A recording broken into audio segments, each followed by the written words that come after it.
What's going on, everybody? And welcome to the first episode of the Politics with Paul podcast with your host. That's me, Paul Rader, nonpartisan political analyst.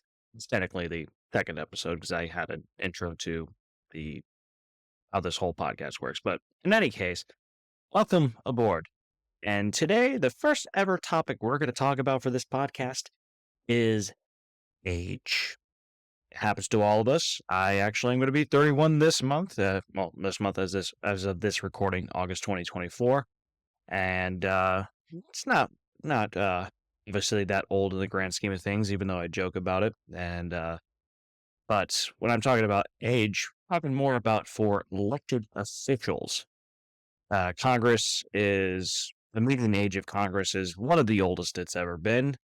And when it comes to the presidential election, we have Donald Trump, who's in his 70s. Biden just dropped out, but he's also in his 70s, approaching 80.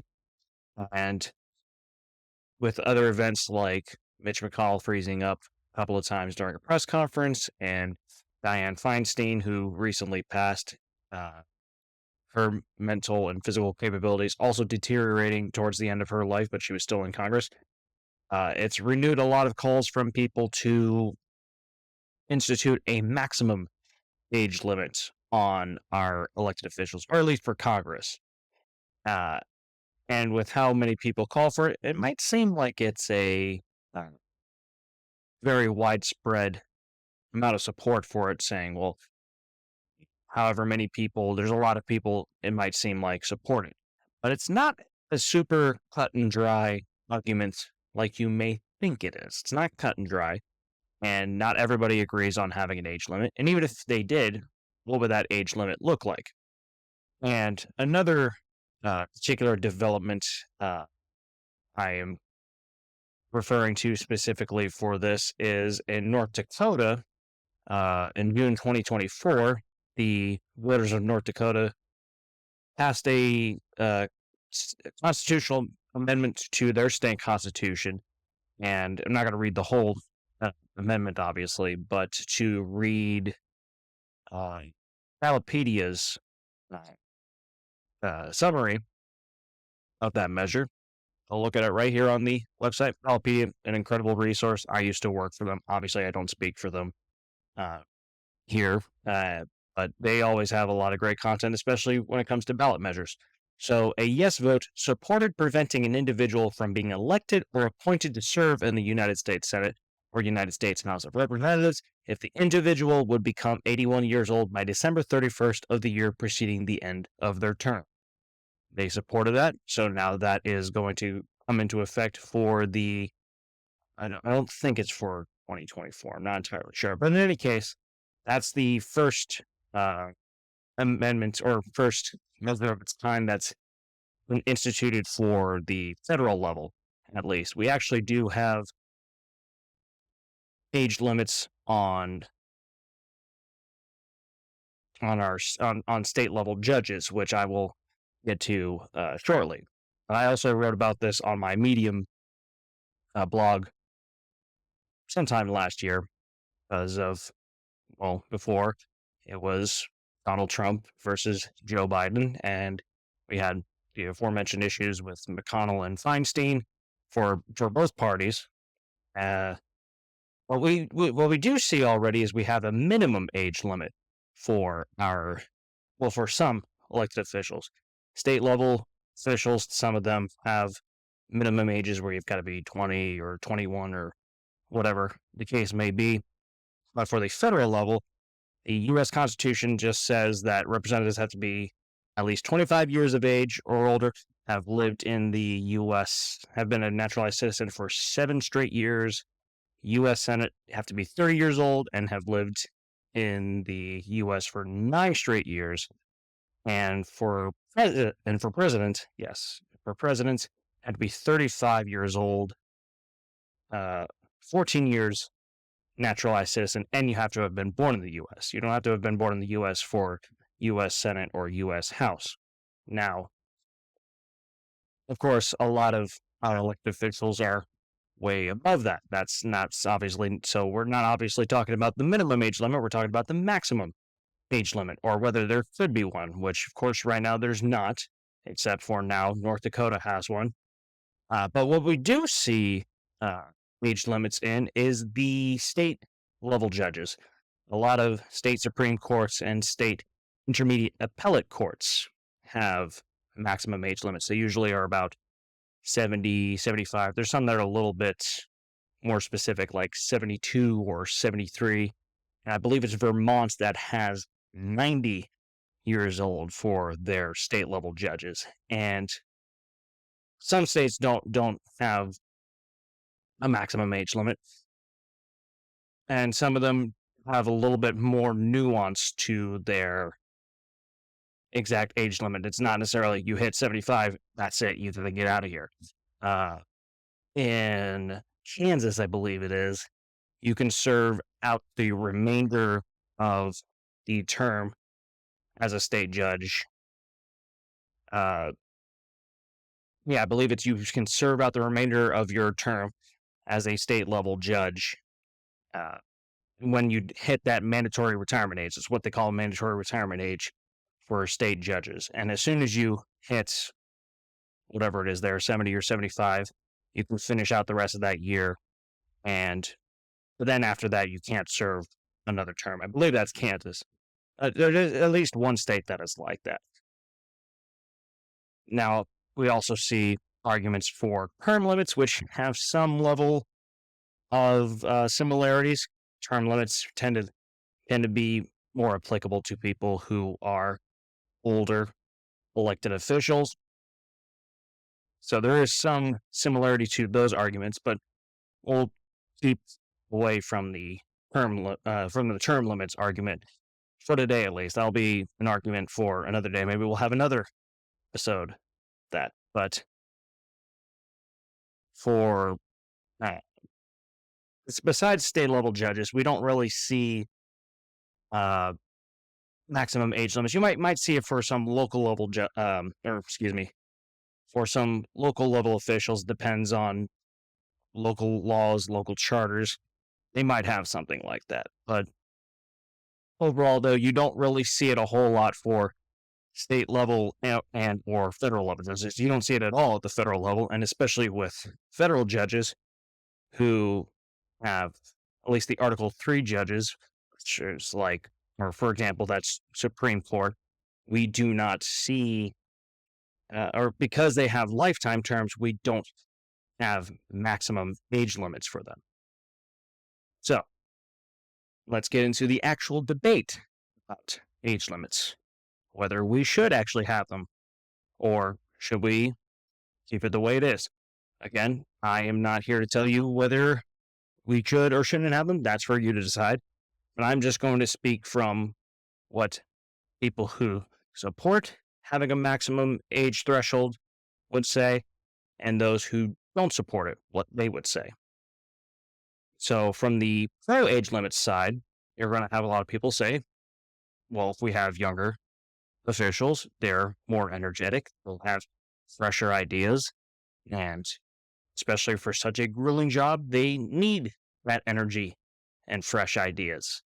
And older people, they've had their time, and now it's time for them to go. Also, for older people, they're more likely to die. That's just how things work. That's just how life works. And thus, you're more likely to need special elections for them. And therefore, those cost money because everything costs money. You have to actually have election administrators set up those special elections. Then people need to actually come out to those special elections. Now, obviously, that's not to say that older people passing away are the only reason for special elections. Some people resign. Younger people can cause that too, but you'll generally have a lot, or you'll have to account for that fact with older people who decide not to retire from office. And then others that support age limits would also say it's better for democracy because it mitigates entrenchment from these long-standing public officials, because older people tend to be longer tenured in office, and therefore they've accumulated more power at their disposal, and it's easier for them to stay in power. They have a lot more resources. They have the incumbency advantage. Again, that's just what those who support having a maximum age limit would say. So you can take it or leave it.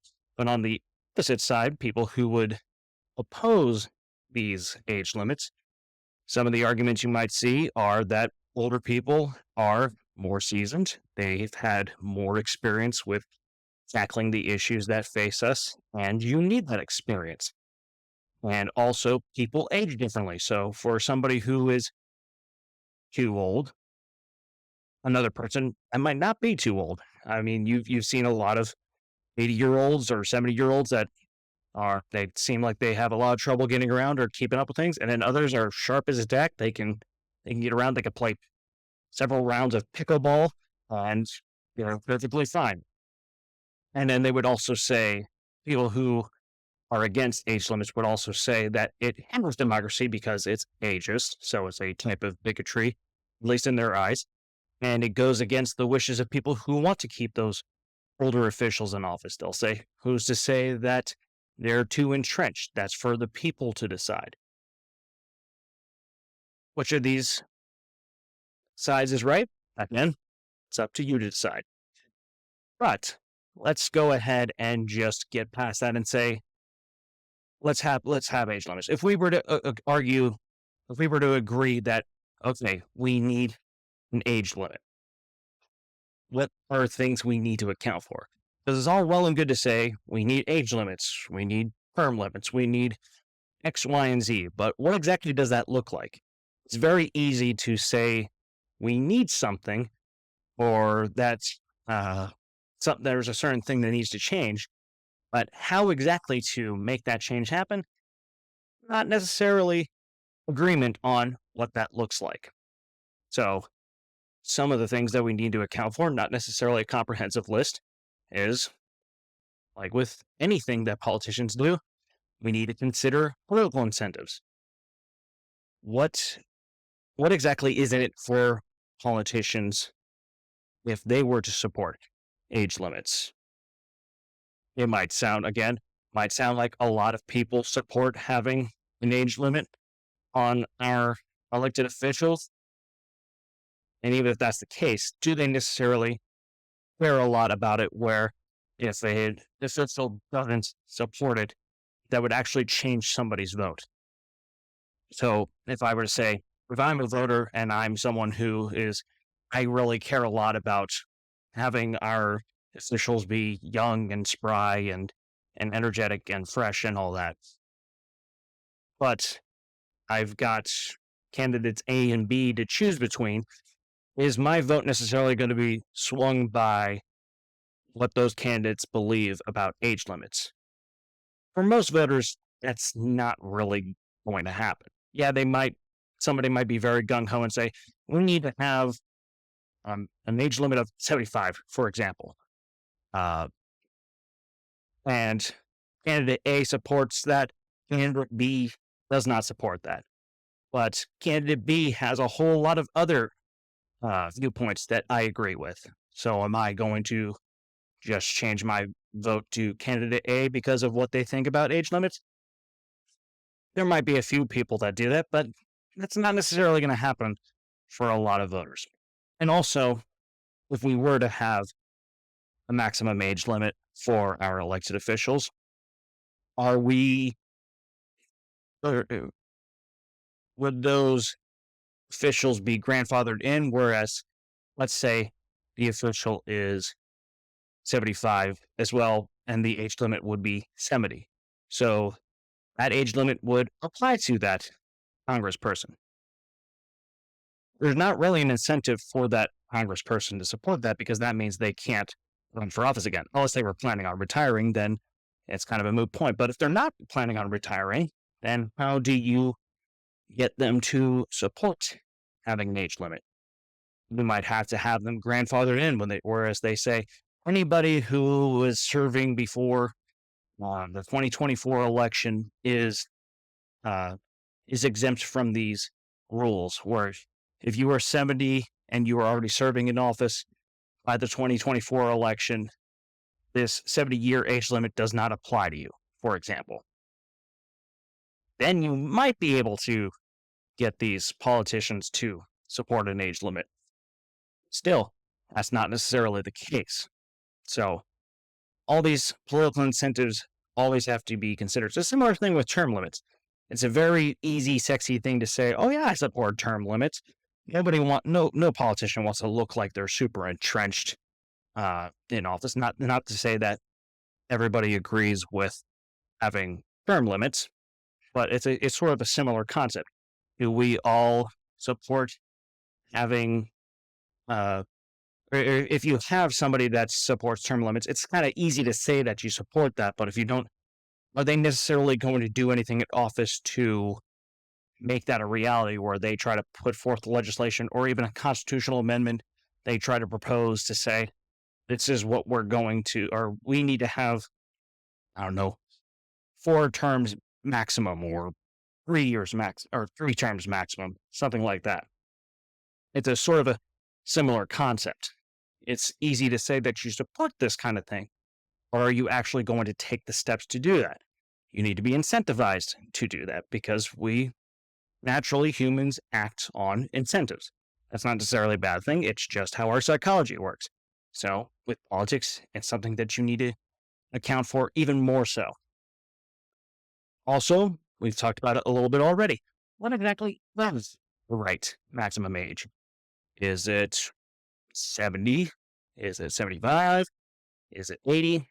We see at the state levels for state level judges, we have uh, people have different opinions on, or different states have different maximum age limits for their state level judges. There's 70 in some states, 75 in others, 72, 73, 90 in Vermont. So, what is the correct age limit for? What's the correct age limit for members of Congress? Uh, is the right maximum age? Not for other offices. So, do we have it as 70 for Congress and then 75 for president? And then uh, if we were extended to Supreme Court judges, of course, that would take a lot more. Um, there'd be a lot more changes needed there because those are lifetime appointments. But would those also be 75 or 70? You need to think about whether these are going to be the same age limits for across the board, or is it only for office type A is 70, office type B is 75, office type C is 80. Those are also things that you need to account for. And then there's lots of items on the political agenda. And that kind of goes back to the whole concept of considering political incentives. Uh, there's a myriad of things that our politicians or that our elected officials uh, need to work on to legislate. There's all sorts of healthcare issues, economy, education, the myriad of different things to account for. So, where does adding age limits come into play? Even if a lot of elected officials, both Republican and Democrat, even if a lot of them did agree that, hey, we need to have a threshold where as soon as elected official hits this number, they need to leave office. Okay, that's well and good, but do they, or where exactly does that fit on the agenda? They might not even have time to get to that because there's all these other pressing issues that they have to get to. And then if Congress doesn't do it through a law or state constitution, or when states vote on their own state constitutional amendments, not U.S. Constitution amendments, obviously. Um, if that is not going to work, do we then start looking at the process of an amendment to the U.S. Constitution? And then that's a whole other can of worms that uh, you're opening up there. It's a very complex situation, and a lot of times, like with a lot of uh, policy debates, there's tendency for people, especially when they have a very, uh, sorry, especially when they have a very strong opinion on a policy, they tend to think that it's a very easy solution, a very straightforward solution uh, that they can enact to make something happen. And rarely is that ever the case for such a big policy, especially something like this. So always keep that in mind whenever there's a debate happening about these kinds of policies. It tends to be a lot more complex than people who are very invested in it make it out to be. But is there also, now if we take a step back and we don't look, sorry, I'm trying to think of how to best phrase this.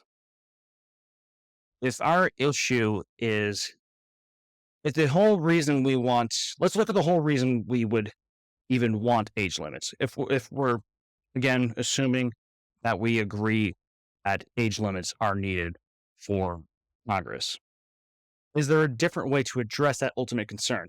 The ultimate concern is ostensibly that a lot of politicians are just not up to the task physically and or mentally. That's the whole basis. There's not really, well, there might be some people who want to enact an age limit on Congress or presidents or Supreme Court just because. But generally speaking, the reason that they're doing that is because they're concerned about the mental and physical fitness of these elected officials, or in the case of Supreme Court, these appointed officials. So if we take a step back and look at it that way, where we say, okay, the lack of mental and physical capacity is the concern here. Will we address that in a different way apart from age limits?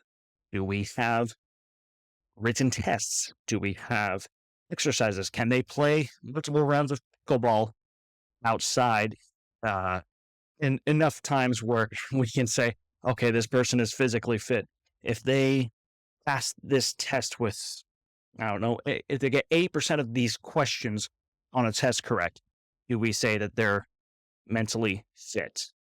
Okay, now that's great. Okay, we can say, if we start thinking about it that way. But then we look at who's administering these tests. There's probably going to be people who administer these tests that have a vested interest in making some people succeed versus others not succeeding. What if we have two different people look at politician A, elected official A, and they play, and they do whatever physical and mental exercises. Person, or the evaluator A, says that they're good to go, that they've clearly demonstrated they're mentally and physically fit. Well, what if person number 2 says, no, that wasn't enough, they need to do more to demonstrate that? So how do you go about that? See, there's all these layers to this issue that need to be accounted for. Even if we agree that it's an issue, or we agree we need a policy on having an age limit, how exactly do you enact it? Is there another way to go about it? What exactly is considered fair? All sorts of these kinds of things need to be looked at.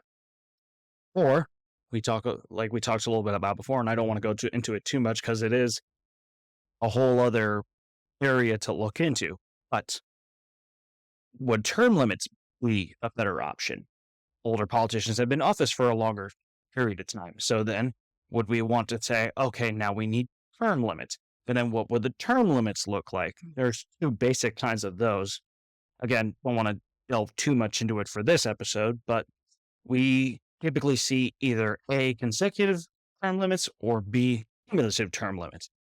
Consecutive term limits, you serve, let's say the limit is 8 years. You go 8 years in whatever office it is, and then you have to sit out for at least a term. Then you can come back and try to serve another 8 years, obviously, as long as you keep getting elected. With cumulative, it's a lifetime thing. So if it's a lifetime of 8 years straight, or 4 terms, or whatever the case may be, you serve that, and that's it. You can't serve any longer in that office. I want to say Oklahoma's state legislature does that. I can't remember off the top of my head, but there are several state legislatures that do that and also do it for their state executives, where you serve that limit and then you can't ever serve in that office again. There might be another office you can serve in where if you serve cumulative limit in the state house, you might be able to go to the state senate, and then you might be able to do it as governor and then as attorney general or whatever the case may be. But that's just a little bit of a look into the term limits angle. And then some of the same arguments for term limits, uh, or at least similar arguments for term limits, you're going to see for, or excuse me, some of those same arguments that we've talked about for age limits will be made for and against term limits. Is it better for democracy to have term limits, or is it hindering democracy? Is it an issue of politicians becoming too entrenched because they're serving a lot longer and they have an incumbency advantage and resource advantage, or is it hindering democracy because you're telling people that they can't vote for these people because they've been in too long? So again, it's a very well. One person says that this is better for democracy, is it better for our country? Somebody else can say, actually, this hinders democracy because of X, Y, and Z. So that's a general overview of the age limit debate. We can go on longer and longer, but I wanted to cover the basic aspects of it. But before we go, I like to end off. I say I like to end off as if there's a uh, track record of this, but I want to do it for all my episodes. Is I like to not necessarily make it about politics, but have random questions. Sometimes they might have to do with politics, but they could have nothing to do with it at all. And so I like to end off things with a random question. Might be about politics, might not be, might have a correct answer, might not. And wherever you can, if I have it on social media posts, you can answer the question for yourself down there, or on whenever I post this on YouTube, wherever these posts are made about my videos. You answer the question in with whatever answer you think is appropriate. So, first ever random question of this podcast for episode 1.